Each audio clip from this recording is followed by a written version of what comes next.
Assalamualaikum warahmatullahi wabarakatuh. Perkenalkan, nama saya Muhammad Tarfi Zaipan, mahasiswa STIM Losaranjaya dengan NIM 2023-02052. Video ini merupakan tugas akhir dari mata kuliah kepemimpinan yang diampu oleh Ibu Dr. Andi Tenrisose, SSN, SE, MSc. Pada kesempatan ini, saya akan memaparkan beberapa materi terkait kepemimpinan yang telah dibahas dalam perkuliahan. Terima kasih, selamat menyimak. Rangkuman materi yang pertama yaitu teori dasar kepemimpinan. Materi ini membahas dasar-dasar kepemimpinan sebagai faktor penting dalam keberhasilan organisasi. Kepemimpinan diartikan sebagai kemampuan seseorang pemimpin dalam mempengaruhi, mengarahkan, dan mendorong anggota organisasi agar mau bekerja sama untuk mencapai tujuan bersama.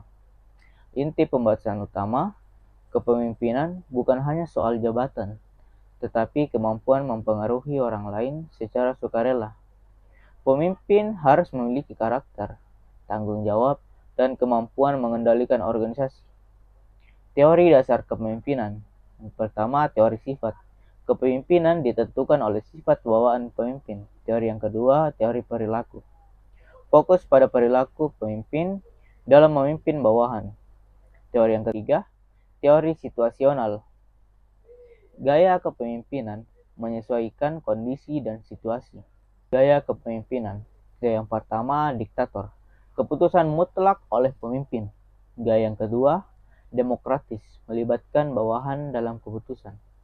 Teori yang ketiga, transformasional, mendorong perubahan dan motivasi.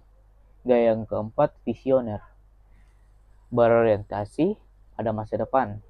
Teori yang kelima, situasional, fleksibel, sesuai kondisi. Kesimpulannya, pemimpin yang efektif adalah pemimpin yang adaptif, mampu menyesuaikan gaya kepemimpinannya dengan situasi dan kebutuhan organisasi. Baik, saya akan lanjut ke rangkuman materi yang kedua yang berjudul Gaya dan Teori Kepemimpinan. Materi ini menekankan hubungan antara kepemimpinan yang efektif dan kerja tim yang solid. Kepemimpinan yang baik mampu menciptakan kerjasama tim yang harmonis dan produktif. Pokok-pokok materinya, pemimpin efektif mampu membangun komunikasi yang baik. Kerja tim yang kuat terbentuk dari kepercayaan, kerjasama, dan tujuan sama. Pemimpin berperan sebagai pengarah, motivator, dan fasilitator tim. Intinya, tanpa kepemimpinan yang baik, tim sulit berkembang. Sebaliknya, kepemimpinan yang efektif akan meningkatkan kinerja dan kekompakan tim. Baik, saya akan lanjut ke rangkuman materi yang ketiga, yang berjudul Gaya Kepemimpinan. Materi ini membahas berbagai gaya kepemimpinan serta faktor-faktor yang mempengaruhinya. Pengertian kepemimpinan. Cara seorang pemimpin bersikap, bertindak, dan berinteraksi dengan bawahannya dalam mencapai tujuan organisasi. Macam-macam gaya kepemimpinan. Yang pertama, otoriter, pemimpin dominan. Yang kedua, demokratis, melibatkan bawahan. Yang ketiga, laissez-faire, kebebasan penuh pada bawahan. Yang keempat, karismatik, mengandalkan daya tarik pribadi. Yang kelima, diplomatik, mengutamakan keseimbangan kepentingan. Yang keenam, moralitas, beretika, empatik, dan humanis. Faktor yang mempengaruhi motivasi individu, kepribadian dan pengalaman, faktor genetis, dan lingkungan sosial. Kesimpulannya, tidak ada satu gaya kepemimpinan yang paling benar. Gaya kepemimpinan harus disesuaikan dengan kondisi organisasi dan karakter bawahan. Baik, saya akan melanjutkan ke rangkuman materi yang keempat dengan berjudul Kepemimpinan Transformasional dan Transaksional. Materi ini membandingkan dua gaya kepemimpinan yang sering digunakan dalam organisasi modern. Kepemimpinan transformasional menginspirasi perubahan dan visi jangka panjang, meningkatkan motivasi dan kreativitas, fokus pada pengembangan individu. Komponennya, pengaruh ideal, motivasi inspiratif, stimulasi intelektual, perhatian individual, kepemimpinan transaksional berdasarkan sistem penghargaan dan hukuman, fokus pada target, prosedur, dan efisiensi, pengawasan ketat, dan aturan jelas. Kesimpulannya, pemimpin yang efektif mampu mengombinasikan kepemimpinan transformasional dan transaksional sesuai situasi organisasi. Baik, kita akan lanjut ke rangkuman materi yang kelima, kepemimpinan karismatik dan visioner. Materi ini membahas dua gaya kepemimpinan yang berfokus pada pengaruh pribadi dan visi masa depan. Kepemimpinan karismatik, pemimpin memiliki daya tarik dan kepercayaan diri tinggi, mampu menginspirasi dan mempengaruhi pengikutnya, mengandalkan komunikasi yang kuat dan empati. Tipe kepemimpin karismatik. Karismatik disosialisasikan, karismatik dipersonalisasi. Neo-karismatik, karismatik ilahi. Baik, kita lanjut ke kepemimpinan visioner. Pemimpin mampu merumuskan dan mengomunikasikan visi masa depan, berperan sebagai penentu arah, agen perubahan, juru bicara, pelatih, kompetensi pemimpin visioner. Berpikir futuristik, perencanaan proaktif, berpikir kreatif. Kesimpulannya, kepemimpinan karismatik dan visioner sangat penting dalam menentukan arah dan keberhasilan organisasi jangka panjang. Baik, kita akan melanjut ke rangkuman materi yang keenam, kepemimpinan etis dan strategis. Kepemimpinan etis adalah kemampuan seorang pemimpin untuk bertindak sesuai dengan nilai moral dan etika, sekaligus menjadi teladan bagi anggotanya. Menurut Brown, Trevino, dan Harrison, pemimpin etis tidak hanya berperilaku benar, tetapi juga mendorong bawahannya untuk berperilaku etis melalui komunikasi, penguatan, dan pengambilan keputusan. Kepemimpinan etis didasarkan pada beberapa prinsip utama, yaitu kejujuran, keadilan, tanggung jawab, empati, dan konsistensi. Prinsip-prinsip ini menjadi pedoman bagi pemimpin dalam bersikap dan mengambil keputusan di dalam organisasi. Kepemimpinan etis memiliki hubungan yang sangat erat dengan strategi organisasi. Strategi yang dijalankan tanpa etika dapat menimbulkan resiko, reputasi, dan konflik internal. Sebaliknya, etika tanpa strategi yang jelas dapat menghambat inovasi dan pencapaian tujuan organisasi. Oleh karena itu, keduanya harus berjalan secara seimbang. Etika juga memiliki peran penting dalam strategi manajemen. Penerapan strategi yang mengabaikan nilai moral dapat memicu berbagai krisis seperti korupsi, manipulasi, dan hilangnya kepercayaan publik. Dengan etika yang kuat, strategi organisasi dapat dijalankan secara berkelanjutan dan bertanggung jawab. Sebagai kesimpulan, kepemimpinan etis dan strategi merupakan dua unsur penting yang tidak dapat dipisahkan dalam manajemen modern. Kepemimpinan etis menjadi fondasi moral dalam setiap keputusan, sementara strategi menjadi panduan untuk mencapai tujuan organisasi secara efektif dan efisien.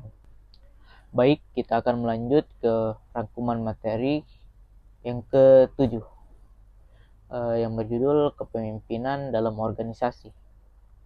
Kepemimpinan dalam organisasi adalah proses mempengaruhi dan memberi contoh kepada anggota agar tujuan organisasi dapat tercapai. Seorang pemimpin tidak hanya memberi arahan, tetapi juga bertanggung jawab atas setiap keputusan yang diambil serta mampu menciptakan suasana kerja yang harmonis. Menurut para ahli, kepemimpinan memiliki makna yang luas.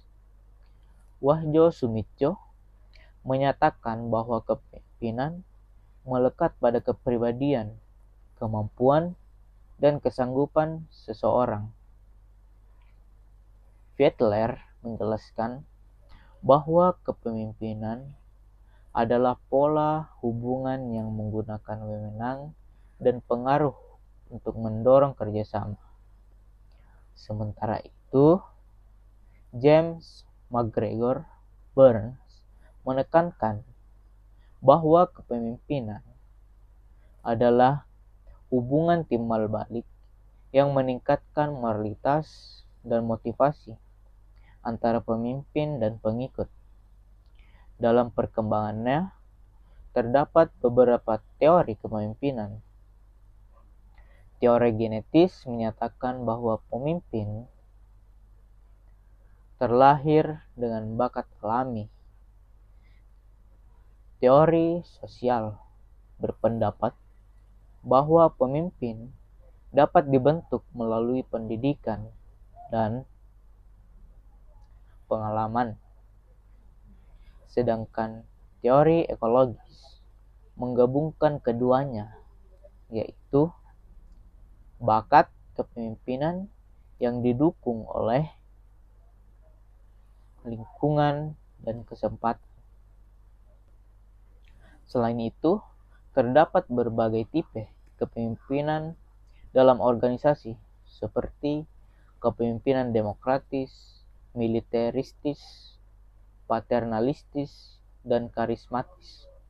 Setiap tipe memiliki karakteristik tersendiri dan dapat diterapkan sesuai dengan kondisi organisasi. Di era modern yang penuh dengan perubahan cepat, organisasi membutuhkan pemimpin yang fleksibel, adaptif, dan inspiratif.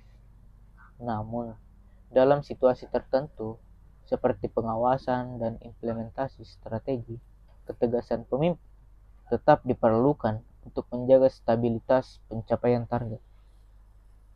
Sebagai kesimpulannya, kepemimpinan dalam organisasi adalah kemampuan untuk mempengaruhi, mengarahkan, dan menginspirasi orang lain agar tujuan bersama dapat tercapai. Pemimpin yang efektif mampu memotivasi anggota dan membantu mereka berkembang secara maksimal. Baik, kita lanjut ke rangkuman materi yang ke-8, yaitu kepemimpinan gender. Kepemimpinan gender merupakan isu penting dalam manajemen modern.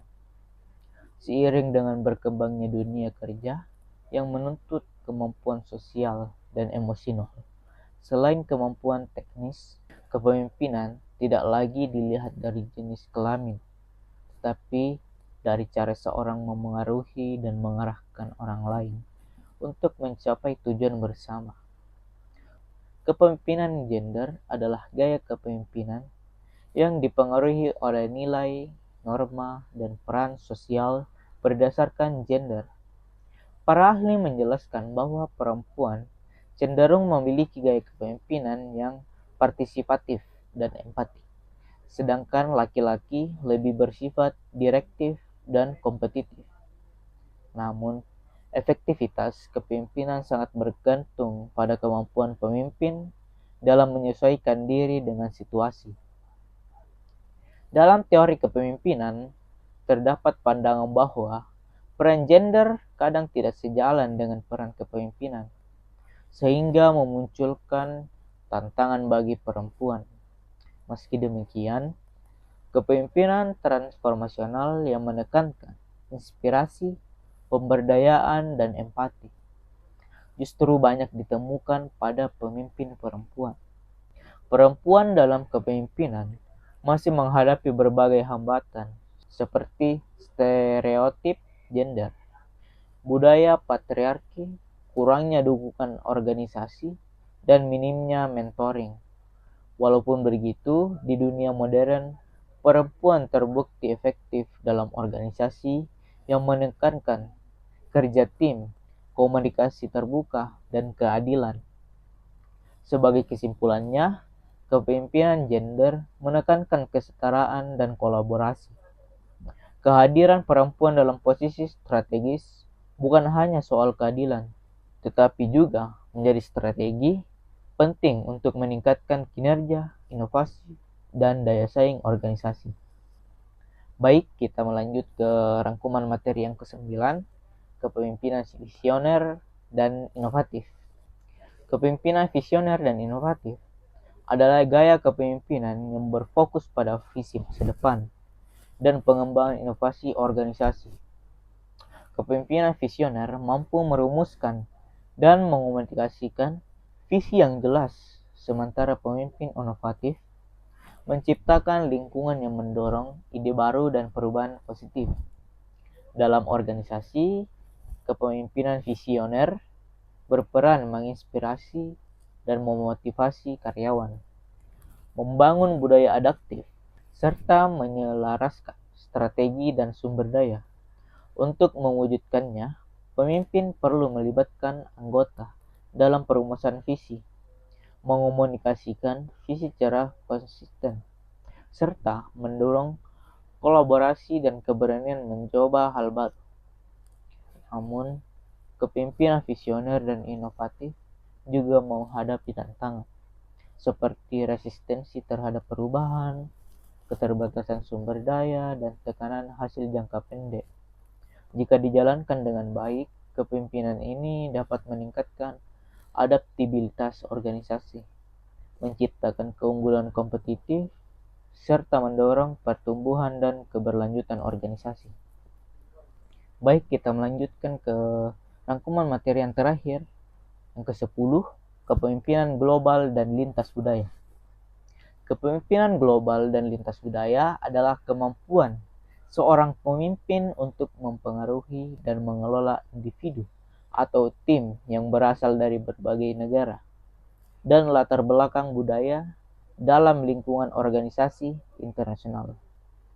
Berbeda dengan kepemimpinan lokal, kepemimpinan global menurut wawasan internasional, kecerdasan budaya, serta kemampuan beradaptasi terhadap perbedaan. Pemimpin global memiliki beberapa karakteristik penting, seperti komunikasi lintas budaya yang efektif, pemikiran strategis global, fleksibilitas, kepemimpinan inklusif, serta kepekaan terhadap isu sosial dan etika global. Dalam lingkungan multikultural, pemimpin sering menghadapi tantangan seperti perbedaan gaya komunikasi, nilai kerja, persepsi terhadap otoritas, hingga hambatan bahasa. Untuk mengatasi tantangan tersebut, diperlukan strategi seperti mengembangkan kecerdasan budaya, menerapkan komunikasi yang adaptif, membangun tim yang inklusif, serta mengelola konflik budaya seperti konstruktif. Contohnya dapat dilihat pada Google yang menerapkan kepemimpinan lintas budaya untuk mengelola tim multinasional agar tetap kolaboratif dan inovatif. Sebagai kesimpulannya, kepemimpinan global dan lintas budaya merupakan kompetensi strategis yang sangat dibutuhkan organisasi modern untuk menghadapi dinamika global dan meningkatkan efektivitas di tingkat internasional. Sebagai penutup, dapat disimpulkan bahwa kepemimpinan merupakan elemen kunci dalam keberhasilan organisasi. Dari berbagai materi yang telah dibahas, mulai dari teori dasar kepemimpinan, gaya dan teori kepemimpinan, kepemimpinan transformasional, karismatik, visioner, etis, hingga kepemimpinan global dan lintas budaya, dapat dipahami bahwa kepemimpinan tidak bersifat tunggal dan kaku. Di era globalisasi saat ini, gaya kepemimpinan yang paling efektif adalah kepemimpinan transformasional yang dipadukan dengan kepemimpinan visioner, etis, dan inklusif. Pemimpin tidak hanya dituntut mampu mencapai target, tetapi juga harus memiliki visi masa depan yang mendorong inovasi, menjunjung nilai etika, menghargai keberagaman gender dan budaya, serta mampu beradaptasi dengan perubahan global yang cepat. Pemimpin yang efektif adalah pemimpin yang mampu menginspirasi, memotivasi, membangun kerja tim yang solid, serta menyesuaikan gaya kepemimpinannya dengan situasi yang dibutuhkan organisasi.